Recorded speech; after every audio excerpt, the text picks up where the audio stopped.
Hello दोस्तों, कैसे हो आप सभी। आशा करती हूँ आप सभी स्वस्थ होंगे। मैं आप सभी का अपने चैनल हिंदी क्लासेस में बहुत बहुत स्वागत करती हूँ। तो भाई हम आज से अपनी एस्टेट जो टीजीटी पीजीटी है, टीजीटी पीजीटी हिंदी साहित्य, ठीक है, एनसीईआरटी और हिंदी व्याकरण, ठीक है, उसकी दोबारा से सीरीज स्टार्ट कर रहे हैं, यानी रीस्टार्ट हम कर रहे हैं सीरीज को। ठीक है, तो आज की क्लास का अपना पहला क्वेश्चन रहेगा, रास पंचाध्यायी किस छंद में लिखी है। जो रास पंचाध्यायी है भाई वो किस छंद में लिखी गई है, ये हमें बताना है। ठीक है, तो ए रोला, बी दोहा, सी सोटा, डी चौपाई। तो रास पंचाध्यायी भाई रोला छंद में लिखी गई है। आगे है 1132वां क्वेश्चन है, यानी आज की क्लास का दूसरा क्वेश्चन रहेगा, निम्नलिखित में से कौन राधा वल्लभ संप्रदाय का प्रवर्तक है। ठीक है, इनमें से कौन सा ऐसा है भाई जो राधा संप्रदाय का प्रवर्तक है। तो ए वल्लभाचार्य, बी हित हरिवंश, सी गोविंद स्वामी या डी छीत स्वामी। तो भाई बी ऑप्शन अपना ठीक रहेगा। जो हित हरिवंश है वो राधा वल्लभ संप्रदाय जी के प्रवर्तक रहेंगे, और वल्लभाचार्य क्या है, ये पुष्टि जो हमारा पुष्टि मार्ग है उसके प्रवर्तक रहेंगे, यानी वल्लभ संप्रदाय के प्रवर्तक। ठीक है, और वल्लभाचार्य, गोविंद स्वामी और छीत स्वामी ये तीनों ही वल्लभाचार्य संप्रदाय के प्रवर्तक रहेंगे, और गोविंद स्वामी और छीत स्वामी भाई ये अष्टशाप के कवियों में आते हैं। ठीक है, और आप सभी को पता है अष्टशाप की स्थापना 1565 ईस्वी में, ठीक है, वल्लभाचार्य के पुत्र विठलनाथ ने की थी। आगे है तीसरा क्वेश्चन, प्रकृति के नाना रूपों के साथ केशव के हृदय का सामंजस्य कुछ भी न था। काफ़ी महत्वपूर्ण पंक्तियां हैं भैया। यह कथन किसका है। तो ए विश्वनाथ प्रसाद का, बी लाला भगवान दीन का, सी रामचंद्र शुक्ल का, डी महावीर प्रसाद द्विवेदी का। तो भाई ये कथन है रामचंद्र शुक्ल जी का। सी ऑप्शन अपना ठीक रहेगा।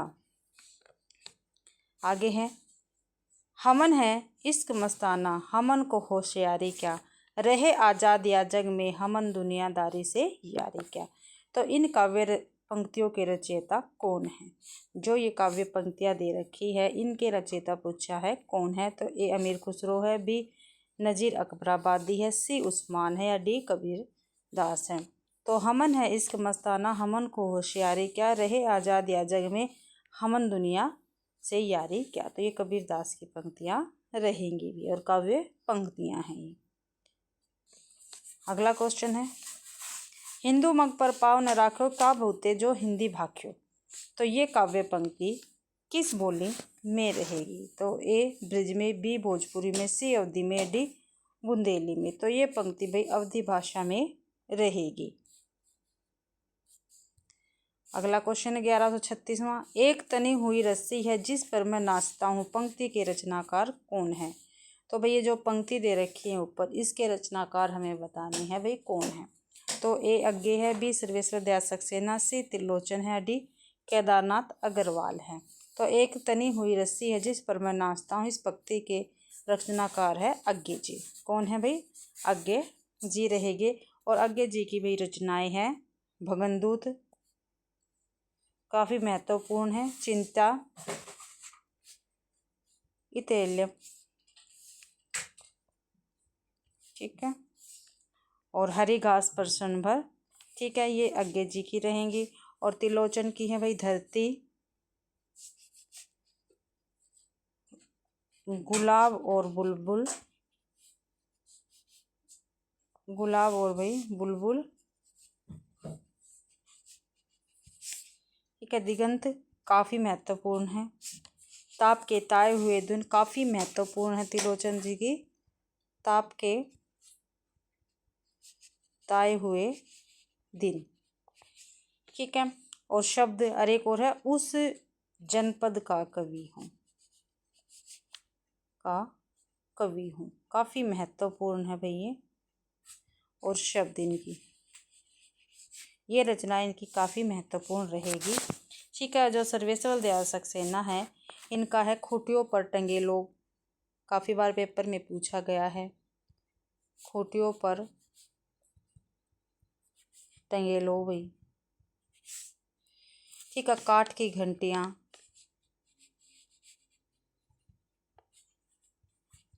और कुत्तों का मसीहा, ये सर्वेश्वर दयाल सक्सेना की रचनाएं रहेंगी। और जो भाई आगे भी केदारनाथ अग्रवाल और केदारनाथ अग्रवाल की रचनाएं रहेंगी। युग की गंगा, काफ़ी पेपर में पूछी जाती है। युग की गंगा, नींद के बादल, लोक और आलोक, लोक और आलोक भी। ठीक है। ये काफ़ी महत्वपूर्ण रचनाएं रहेंगी केदारनाथ अग्रवाल की।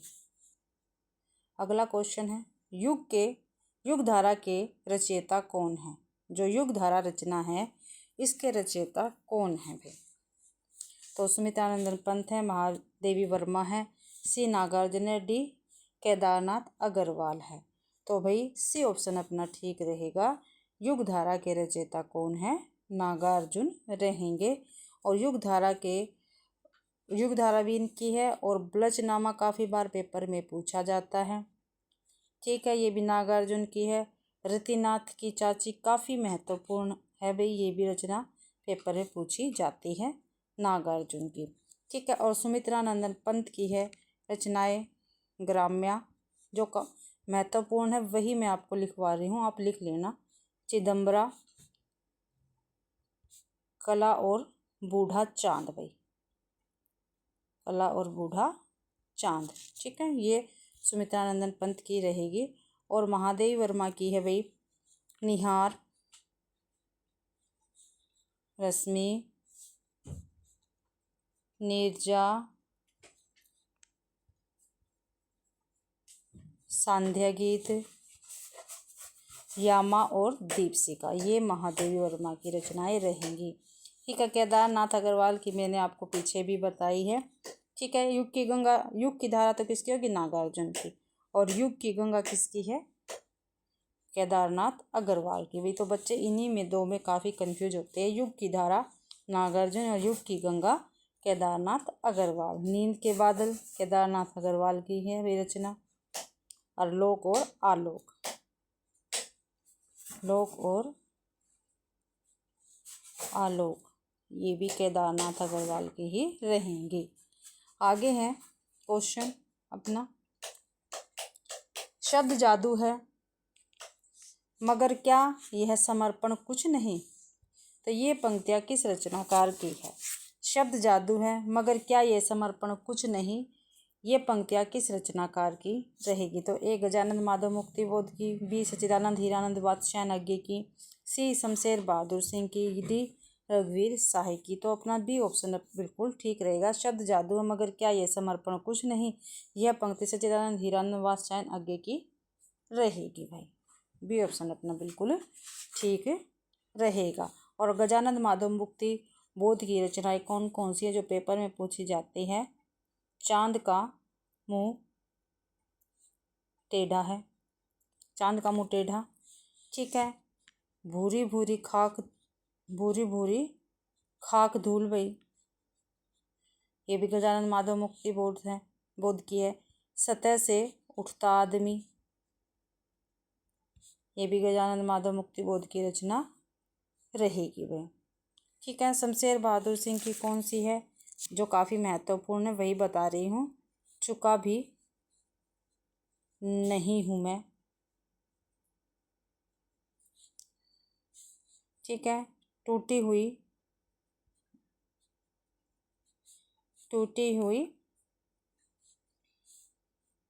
और कुछ पत्ते कुछ चिट्ठियाँ, नहीं भैया कुछ पत्ते कुछ चिट्ठियाँ तो रघुवीर शाही की है, रघुवीर शाही की है। लोग भूल गए, हंसो हंसो जल्दी हंसो, और कुछ पत्ते कुछ चिट्ठियाँ, ये रघुवीर शाही की रहेगी। और अज्ञे जी की मैंने पीछे भी बताई थी, चिंता इतेलम। ठीक है। भगनदूत, हरिघास पर शनबर, ये अज्ञे जी की महत्वपूर्ण रचनाएं रहेंगी भी। अगला क्वेश्चन है, बीती विभावरी जाग रही, अंबर पनघट में डुबो रही, तारा घट उषा नाग रही। तो उपयुक्त पंक्ति जयशंकर प्रसाद के किस काव्य संग्रह में संकलित है? तो भाई देखो, बीती विभावरी जाग रही, अंबर पनघट में डुबो रही, तारा घट उषा नाग रही। तो ये पंक्ति किसकी रहेगी? तो ये पंक्ति है जयशंकर प्रसाद जी की। अब पूछिए, ये जयशंकर प्रसाद के कौन से काव्य में है? तो ए प्रेम पथिक, बी झरना, सी कानन कुसुम या डी लहर। तो भाई जितने भी ये रचनाएं दे रखी है चारों की चारों, ये जयशंकर प्रसाद की रचना रहेगी। और जयशंकर प्रसाद की रचना में से लहर से ये काव्य पंक्ति ली गई है। बीती विभावरी जाग रही, अंबर पनघट में डुबो रही, तारा घट उषा नाग रही। तो डी ऑप्शन अपना बिल्कुल ठीक रहेगा भाई। आगे क्वेश्चन है, अंधा कुआं किसकी नाट्य कृति है? जो अंधा कुआं है ये किसकी नाट्य कृति है? और अंधा कुआं का प्रकाशन हुआ था भाई 1955 में। ठीक है, तो ए धर्मवीर भारती की, बी लक्ष्मी नारायण लाल की, या सी मोहन राकेश की, डी सुरेंद्र वर्मा की। ठीक है, और अंधा कुआं क्या है, इसकी विधा क्या रहेगी? नाट्य, यानी नाटक विधा से ये रहेगा अंधा कुआं। तो धर्मवीर भारती का सबसे महत्वपूर्ण नाटक कौन सा है? ये है अंधा युग भाई। अंधा युग किसका है? धर्मवीर भारती का है। और अंधा कुआं किसका है? यह लक्ष्मी नारायण लाल का रहेगा। बी ऑप्शन हमारा ठीक है। और अंधा कुआं, मादा करैक्टर, सूखा बरगद, ठीक है, ये सभी किसके? लक्ष्मी नारायण लाल के क्या है? नाटक रहेंगे भाई। ठीक है, और मोहन राकेश का कौन सा है? एक आषाढ़ का एक दिन हो गया। ठीक है, ये मोहन राकेश का है। आषाढ़ का एक दिन मोहन राकेश का। लहरों के राजहंस, आधे अधूरे, ठीक है, ये मोहन राकेश का है। और इनका जो अधूरा था नाटक वो है पैरों तले की जमीन। ये काफ़ी बार पूछा जाता है, जो पैरों तले की जमीन है वो किसका नाटक है जो कि अधूरा था? तो ये मोहन राकेश का नाटक है। और इसको किसने पूरा किया है? तो इसने भाई कमलेश्वर ने इसको पूरा किया है, पैरों तले की जमीन को। ठीक है, और ये क्या है? नाटक विधा से है और मोहन राकेश का रहेगा। ठीक है, सुरेंद्र वर्मा जो है, इनके कौन कौन से नाटक है? इनका है सेतुबंध, द्रौपदी जो काफ़ी महत्वपूर्ण नाटक है, आठवां सर्ग ये भी काफ़ी महत्वपूर्ण नाटक है, सूर्य की अंतिम किरण से सूर्य की पहली किरण तक ये भी काफ़ी महत्वपूर्ण नाटक, और ये सुरेंद्र वर्मा के नाटक रहेंगे भाई। ठीक है, तो अंधा कुआं लक्ष्मी नारायण लाल का नाटक है भाई। अगला क्वेश्चन है, मल्लिका किस नाटक की पात्रा है? जो मल्लिका है वो किस नाटक की पात्र है वो हमें बताना है। तो माधवी, बी है सूर्य की अंतिम किरण से सूर्य की पहली किरण तक, आषाढ़ का एक दिन, और डी है आठवां सर्ग भाई। तो सी ऑप्शन अपना ठीक है, आषाढ़ का एक दिन। ठीक है, इसकी मल्लिका क्या है? पात्र है।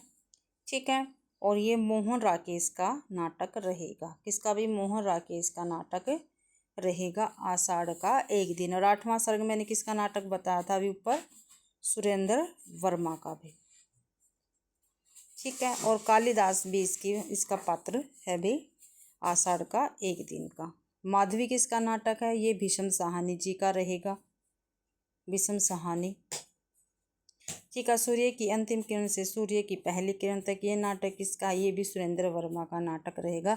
तो मल्लिका किस नाटक की पात्रा है? आषाढ़ का एक दिन की। आगे है, निम्नलिखित में से कौन सी कहानी राजेश सेठ की नहीं है भाई?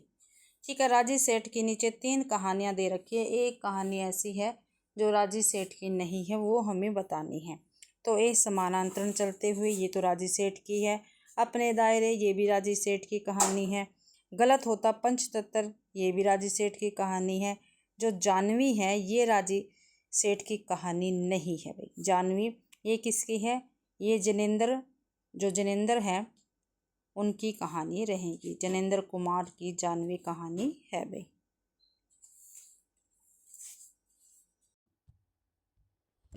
तो अगला क्वेश्चन है, आधा गांव उपन्यास में चित्रित गांव कौन सा है भाई? तो ए गंगोली, बी शिवपालगंज, सी मेरीगंज, या डी बेलारी। तो ए ऑप्शन अपना ठीक रहेगा, आधा गांव उपन्यास में चित्रित गांव है गंगोली भाई। ठीक है, शिवपालगंज किस में है? ये राग दरबारी में है।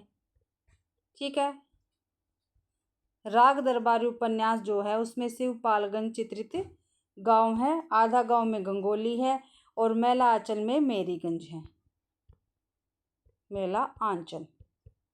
ठीक है, और बेलारी किस में है? ये गोदान उपन्यास में है।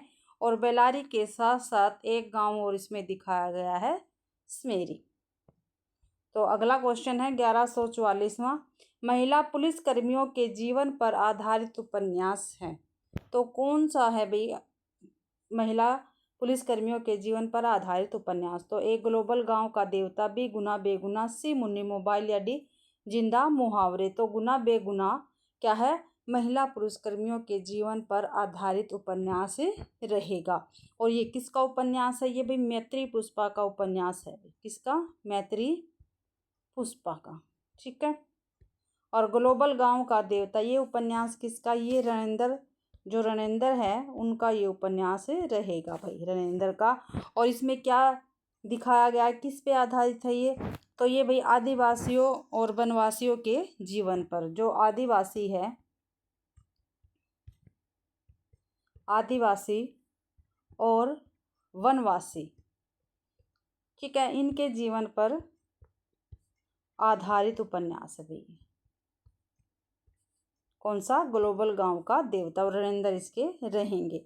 और मुन्नी मोबाइल, ठीक है, जो मुन्नी मोबाइल है भाई प्रदीप सौरभ का उपन्यास है। किसका? प्रदीप सौरभ का उपन्यास है। और इसमें क्या दिखाया गया है भाई? इसमें दिखाया गया जो समकालीन सच्चाइयों के बदवार चेहरे की शिनाख्त करता उपन्यास है भाई, ये आपको ध्यान रखना है। ठीक है। और जिंदा मुहावरे, ये नासिरा शर्मा का है, जिंदा मुहावरे उपन्यास। ठीक है, नासिरा शर्मा का है। इसमें क्या है? सांप्रदायिकता का चित्रण किया गया है। जिंदा मुहावरे में क्या है? सांप्रदायिकता का चित्रण किया गया है। ठीक है।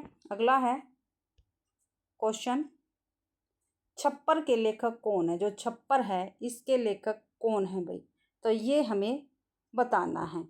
तो ए ओम प्रकाश वाल्मीकि, बी मोहनदास नेमिश राय, सी सूरजपाल चौहान, डी प्रकाश करदम। तो डी ऑप्शन अपना ठीक रहेगा। जो छप्पर है वो जयप्रकाश करदम का रहेगा भाई। ठीक है। ओम प्रकाश वाल्मीकि का क्या है? जूठन, जो काफ़ी महत्वपूर्ण है भाई इनकी रचना। मोहनदास नेमिश राय का अपने अपने पिंजरे, ठीक है, अपने अपने पिंजरे हैं। सूरजपाल चौहान का क्या है? तिरस्कृत। ठीक है, ये रचनाएं सभी किनकी है? इन्हीं की रहेंगी, आपको ध्यान रखना है। नेक्स्ट क्वेश्चन है, निम्नलिखित में से कौन सी उक्ति निबंधकार रामचंद्र शुक्ल जी की नहीं है भाई? तो ए है हृदय प्रसार का सम्मारक सतम काव्य है। देखते हैं, काव्य एक अखंड तत्व या शक्ति है जिसकी गति अमर है। तो ये बिल्कुल ठीक है, रामचंद्र शुक्ल की पंक्ति रहेगी। श्रद्धा और प्रेम के योग का नाम भक्ति है, ये भी रामचंद्र शुक्ल की पंक्ति रहेगी भाई। धर्म की रसात्मक अनुभूति का नाम भक्ति है, ये भी रामचंद्र शुक्ल जी की पंक्ति रहेगी। जो ए है ये रामचंद्र शुक्ल जी की पंक्ति नहीं है, इसलिए हमारा ए ऑप्शन बिल्कुल ठीक रहेगा। आगे है भाई नेक्स्ट क्वेश्चन 1147, इनमें से कौन सा एकांकी भुवनेश्वर प्रसाद का है? भाई जो नीचे एकांकी दे रखी है इनमें से कौन सा एक ऐसा एकांकी है जो भुवनेश्वर प्रसाद का है भाई? तो ये हमें बताना है। तो राजपूत की हार, लक्ष्मी का स्वागत, सी सबसे बड़ा आदमी, या डी स्ट्राइक। तो डी ऑप्शन ठीक है, जो स्ट्राइक है वो भुवनेश्वर प्रसाद जी की एकांकी रहेगी। ठीक है। जो राजपूत की हार है ये एकांकी किसकी है? तो ये एकांकी है भाई सुदर्शन की। किसकी है? सुदर्शन की रहेगी। और सबसे बड़ा आदमी ये एकांकी किसकी है? तो ये भगवती चरण वर्मा की एकांकी रहेगी, आपको ध्यान रखना है। सबसे बड़ा आदमी एकांकी किसकी है? भगवती चरण वर्मा की है।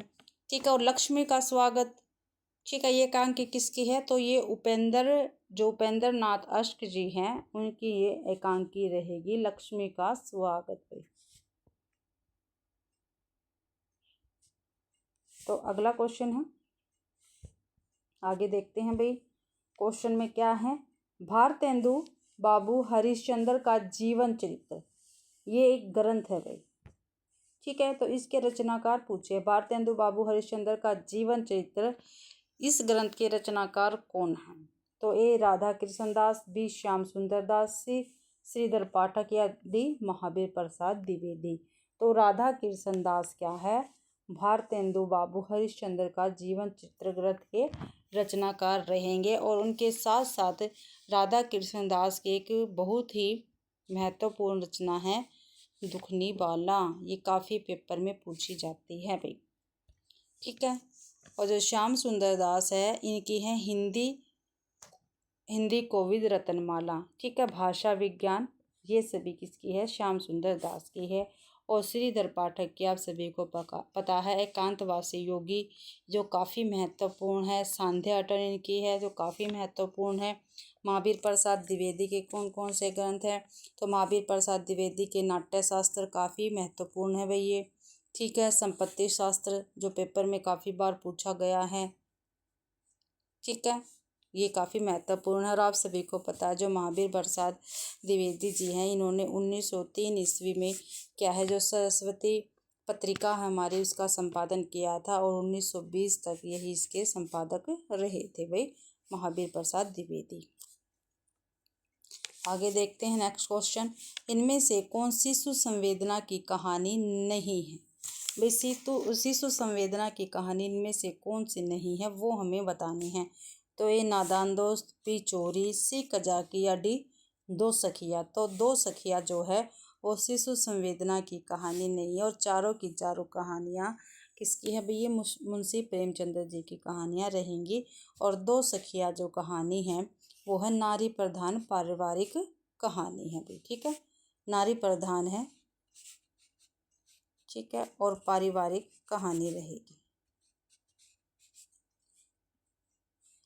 नेक्स्ट क्वेश्चन है, विभक्ति विचार नामक पुस्तक की रचना किसने की थी। जो विभक्ति विचार है, ठीक है, उस पुस्तक की रचना किसने की थी वो हमें बताना। तो ए माधव प्रसाद मिश्र ने, बी महावीर प्रसाद द्विवेदी ने, सी गोविंद नारायण ने या डी कामता प्रसाद गुरु ने। तो सी ऑप्शन अपना ठीक रहेगा, गोविंद नारायण ने विभक्ति विचार नामक पुस्तक की रचना की थी। महावीर प्रसाद द्विवेदी की मैंने आपको पुस्तक बता दी है ऊपर, नाट्य शास्त्र, संपत्ति शास्त्र और चरित्र चर्या, ये महावीर प्रसाद द्विवेदी की पुस्तक रहेंगी। कामता प्रसाद की काफ़ी महत्वपूर्ण पुस्तक है हिंदी व्याकरण, कौन सी है, हिंदी व्याकरण भाई, ठीक है। अगला क्वेश्चन है नेक्स्ट, काव्य सर्जन एक प्रकार के ईश्वरीय उन्माद परिणाम है। जो काव्य सर्जन है वो एक प्रकार का क्या है भाई, ईश्वरीय उन्माद का परिणाम है। तो यह कथन किसका है, तो ये कोलरिज का है, प्लेटो का है, अरस्तु का है या क्रोचे का है। तो बी ऑप्शन अपना ठीक रहेगा, प्लेटो का ये कथन रहेगा, काव्य सर्जन एक प्रकार के ईश्वरीय उन्माद का परिणाम है भाई। नेक्स्ट क्वेश्चन है, जादुई यथार्थवाद यानी मैजिकल रिलीजम शब्द का सबसे पहले प्रयोग किसने किया था। तो ग्रेबियल गार्सिया मार्केज ने, या जुआन रूफो ने, या सी फ्रेंच रोह ने, या जॉर्ज साइको ने। तो सी ऑप्शन अपना ठीक रहेगा, फ्रेंच रोह ने क्या है, जादुई यथार्थवाद का शब्द का सबसे पहले प्रयोग किया था। नेक्स्ट क्वेश्चन है, इनमें से कौन मार्क्सवादी विचारक नहीं है। इनमें से कौन ऐसे है जो मार्क्सवादी विचारक नहीं है वो हमें बताना है। तो जोसेफ एडिसन, बी लुकास, सी रोज फॉक्स या डी कोडवेल। तो ए ऑप्शन अपना ठीक रहेगा, जोसेफ एडिसन मार्क्सवाद के विचारक नहीं है। ये क्या थे, एक सामाजिक आलोचक थे भाई, क्या थे, सामाजिक आलोचक थे। नेक्स्ट क्वेश्चन है, थोड़ा सा ब्लर है तो आप एडजस्ट कर लेना। इनमें से कौन सा कथन सत्य है, जो सत्य कथन है वो हमें बताना है। तो प्लेटो की दृष्टि यथार्थ परक थी, अरस्तु की आदर्श परक। तो ये क्या है, गलत है, क्योंकि सत्य पूछा है। प्लेटो और अरस्तु दोनों की ही दृष्टि आदर्श परक थी, ये क्या है, गलत है, बी भी गलत है। प्लेटो की दृष्टि आदर्श परक थी, अरस्तु की यथार्थ परक, ये बिल्कुल ठीक है। तो अपना सी ऑप्शन ठीक रहेगा, डी भी क्या है, गलत है। तो सी ऑप्शन अपना बिल्कुल ठीक रहा, प्लेटो की दृष्टि क्या थी, आदर्श परक थी, और अरस्तु की यथार्थ परक भी। आगे है, विरोधों का सामंजस्य कर्म क्षेत्र का सौंदर्य है, किसकी धारणा है। या भी विरोधों का सामंजस्य कर्म क्षेत्र का सौंदर्य किसकी अवधारणा रहेगी? तो ये भाई ए महावीर प्रसाद द्विवेदी की, बी रामचंद्र शुक्ल की, सी नगेंद्र की, डी रामविलास शर्मा की। तो ये रामचंद्र शुक्ल जी की क्या है अवधारणा रहेगी। तो रामचंद्र शुक्ल जी की रचनाएं कौन कौन सी है भाई? तो सूरदास इन्हीं की रचना है। ठीक है, त्रिवेणी भी इन्हीं की रचना है। चिंतामणि ये भी इन्हीं की है भाई। और रसमीमांसा ये भी रामचंद्र शुक्ल जी की रचना रहेगी। और भाई मैंने महावीर प्रसाद द्विवेदी की बता दी, नगेंद्र की भी आपको पीछे रचना बता दी है। और रामविलास शर्मा की कौन कौन सी रहेगी, काफ़ी महत्वपूर्ण है। निराला की साहित्य साधना, क्या है भाई? निराला की साहित्य साधना काफ़ी महत्वपूर्ण इनकी रचना रहेगी। ठीक है। और एक रामचंद्र शुक्ल जी की बुक का नाम रह गया हिंदी साहित्य का इतिहास। अगला क्वेश्चन है, अभी क्वेश्चन है, निम्नलिखित में से स्वकीय नायिका का भेद कौन सा नहीं है? तो स्वकीय नायिका का भेद इनमें से कौन सा नहीं है वो हमें बताना। तो आपको ये देखना नहीं है, नहीं या है। तो ए मध्या, बी मुग्धा, सी प्रोढ़ा।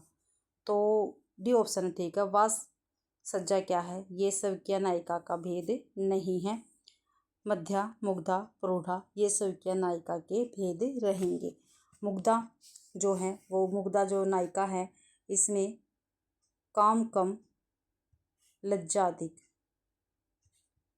ठीक है, ये मुग्धा नायिका होगी, इसमें काम कम है और लज्जा अधिक होती है। ठीक है, मुग्धा नायिका है।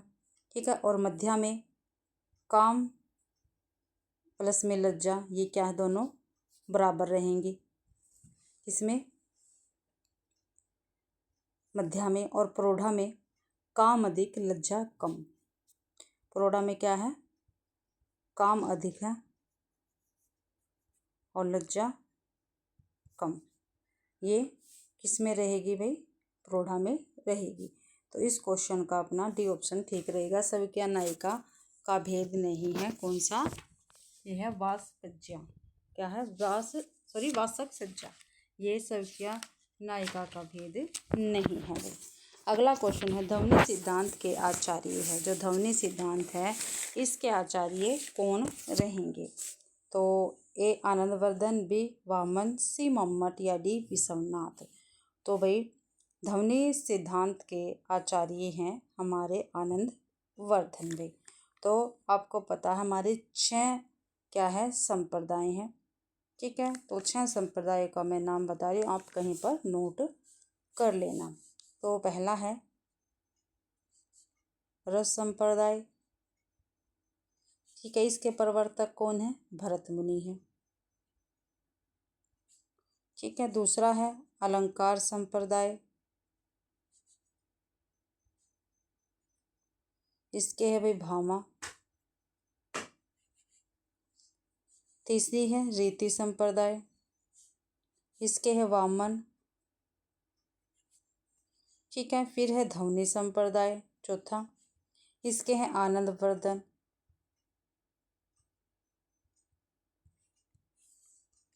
पांचवा है वक्रोक्ति संप्रदाय। इसके है भाई कुंतक। वक्रोक्ति के कौन है? कुंतक है। फिर है औचित्य संप्रदाय। इसके कौन है? क्षेमेंद्र रहेंगे। ठीक है, और क्षेमेंद्र की जो पुस्तक है उसका क्या नाम है? औचित्य विचार चर्चा। ठीक है, औचित्य विचार चर्चा क्षेमेंद्र की पुस्तक का नाम है। और कुंतक की पुस्तक का क्या नाम है? वक्रोक्ति जीवितम। क्या है? वक्रोक्ति जीवितम। और आनंदवर्धन की पुस्तक का क्या नाम है? ध्वन्यालोक भाई। क्या है? ध्वन्यालोक। और जो वामन है इनकी पुस्तक का क्या नाम है? काव्य अलंकार सूत्रवृत्ति। काव्य अलंकार सूत्रवृत्ति भाई। ठीक है, और भामा की काव्य अलंकार। ठीक है, और जो भरत मुनि उसकी है नाट्य शास्त्र। अगला क्वेश्चन है, संवेदनशीलता का असाहचर्य यह अवधारणा किसकी है? क्या भाई संवेदनशीलता का असाहचर्य यह अवधारणा किसकी है? तो आइए रिचर्ड की, जॉर्ज लुकास की है, टी एस एलियट की है, या FR लीविस की है? तो संवेदना का असाचार, ये TS एलियट की अवधारणा रहेगी भाई। तो आइए रिचर्ड की जो महत्वपूर्ण जो हमारी पुस्तक है उसका क्या नाम है, जो रचना है इनकी रिचर्ड की, इनका प्रिंसिपल ऑफ लिटरेरी क्रिटिसिज्म, काफ़ी बार पेपर में पूछा गया है प्रिंसिपल ऑफ लिटरेरी क्रिटिसिज्म भाई। और दूसरी है प्रैक्टिकल क्रिटिसिज्म। ठीक है, आगे है नेक्स्ट क्वेश्चन अपना, महादेवी वर्मा की किस कृति में जीव जंतुओं और पशु पक्षियों से संबंधित संस्मरण है? तो अतीत के चलचित्र, पथ के साथी, स्मृति की रेखाएं या मेरा परिवार। तो चारों की चारों जो है ये रचनाएं किसकी है? महादेवी वर्मा की है। और मेरा परिवार जो संस्मरण है इसमें जीव जंतु और पशुओं से संबंधित संस्मरण रहेंगे भाई। तो डी ऑप्शन अपना बिल्कुल ठीक रहेगा। नेक्स्ट क्वेश्चन है 1160 और आज की क्लास का अपना ये लास्ट क्वेश्चन रहेगा। भारतीय काव्य शास्त्र में रसगत दोषों की संख्या कितनी मानेगी भाई? रसगत दोष है यानी दोष है उसकी संख्या कितनी है? तो 5 है, 25 है, 10 है या 20 है? तो बी ऑप्शन अपना ठीक रहेगा। रस दोषों की संख्या कितनी है? 10 मानी गई है भाई। तो भाई इसी के साथ क्या है आज की अपनी क्लास कंप्लीट होती है। आशा करती हूँ आप सभी को ये क्लास पसंद आई होगी। और भाई आपको ये पता है जहाँ भी ये हिंदी साहित्य आता है, ठीक है, उसके लिए महत्वपूर्ण ये क्लास रहेगी। ये ओनली स्टेट TGT PGT के लिए नहीं है, जहाँ भी हमारा हिंदी साहित्य आता है उसके लिए काफ़ी महत्वपूर्ण क्लास रहने वाली है। तो प्लीज़ क्लास को शुरू से आखिरी तक देखा कीजिए, ठीक है। और क्लास को ज़्यादा से ज़्यादा शेयर करें, लाइक करें और कमेंट करना बिल्कुल भी ना भूलें। और चैनल को सब्सक्राइब ज़रूर करें। आप सभी का मेरी क्लास देखने के लिए बहुत बहुत धन्यवाद।